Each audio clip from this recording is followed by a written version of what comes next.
कभी दंगे, कभी घोटाले, कभी बम ब्लास्ट, तो कभी आतंकी हमले। 2014 से पहले का भारत विकास से कोसों दूर इन परेशानियों को झेलता आ रहा था। लेकिन जैसे अंधेरी रात की सुबह होती है, ठीक उसी तरह 2014 में प्रधानमंत्री मोदी की सरकार बनी और देश विकास जन कल्याण के पथ पर चलने लगा। पीएम मोदी ने देश को हर मोर्चे पर न केवल संभाला बल्कि एक मजबूत भारत की नींव रखी, जिसे वर्षों तक कोई हिला नहीं सकता। धर्म।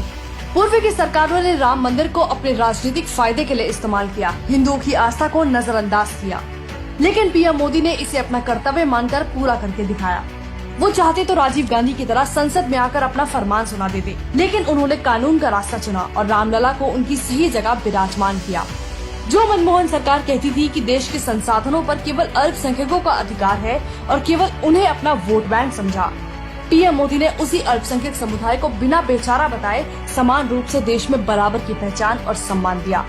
अल्पसंख्यक महिलाओं को 3 तलाक की बेड़ियों से आजाद करवाया बिना अपना स्वार्थ देखे। हमारे देश के सिख भाई सालों तक अपनी आस्था के प्रति करतारपुर साहिब बॉर्डर से दूर रहे, लेकिन पूर्व की सरकारों ने कभी इस पर ध्यान नहीं दिया। भले ही नेहरू में दूरदर्शिता की कमी थी और करतारपुर साहिब पाकिस्तान में चला गया और बाद में मनमोहन सरकार ने भी ध्यान नहीं दिया, लेकिन इसकी कीमत वर्षों तक सिखों ने चुकाई। लेकिन पीएम मोदी ने 2019 में इसका उद्घाटन कर इसे देश के हर सिख को समर्पित कर दिया। अब गुरुद्वारा करतारपुर साहिब के पाकिस्तान में होने के बावजूद लोग इसके दर्शन के लिए जा सकते हैं। अब बात रक्षा क्षेत्र की।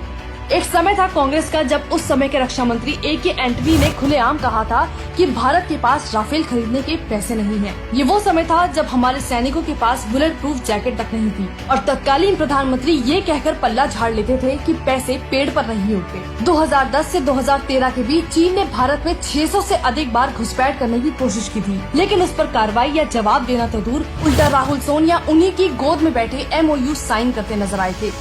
लेकिन मोदी सरकार में भारत रक्षा क्षेत्र में खर्च करने वाला तीसरा सबसे बड़ा देश है। आज भारत के पास Rafale, Apache, Tejas, bullet proof jacket, BrahMos missile सब कुछ है। आज चीन बॉर्डर पर कोई हरकत करने से पहले 1000 बार सोचता है, क्योंकि उसे मोदी सरकार का डर है। इंफ्रास्ट्रक्चर।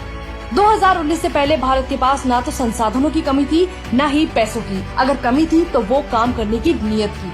जो हाईवे 2014 तक 91,000 किलोमीटर तक सीमित थे, मोदी सरकार में वही 1.47 लाख किलोमीटर तक फैले हैं। जो एक्सप्रेसवे 2014 तक 200 किलोमीटर तक सीमित थे, 2022 में 2,360 किलोमीटर तक फैल चुके हैं। आज भारत चाहे रेलवे स्टेशन हो, एयरपोर्ट हो या मामूली बस स्टैंड, सबका नव निर्माण करके उसे विदेशों जैसा बना रहा है। भ्रष्टाचार। 1,76,000 करोड़ का 2G घोटाला, 1,86,000 करोड़ का कोलगेट घोटाला, ये वो घोटाले हैं जिसमें मनमोहन सरकार कभी उभर ही नहीं पाई। लेकिन वही प्रधानमंत्री मोदी की छवि एक बेहद ईमानदार राष्ट्रभक्त प्रधान सेवक की रही है, जो दिन में 20 घंटे काम करता है। उनके राज में पॉलिसी पैरालाइसिस की जगह ईज ऑफ डूइंग बिजनेस, निजीकरण, विनिवेश पर जोर दिया गया। पीएम मोदी ने ये साबित करके दिखाया है कि इरादे नेक हो तो किसी भी देश का विकास मुमकिन है। हमारे देश की जनता को गर्व है ऐसे पीएम पर। जय हिंद।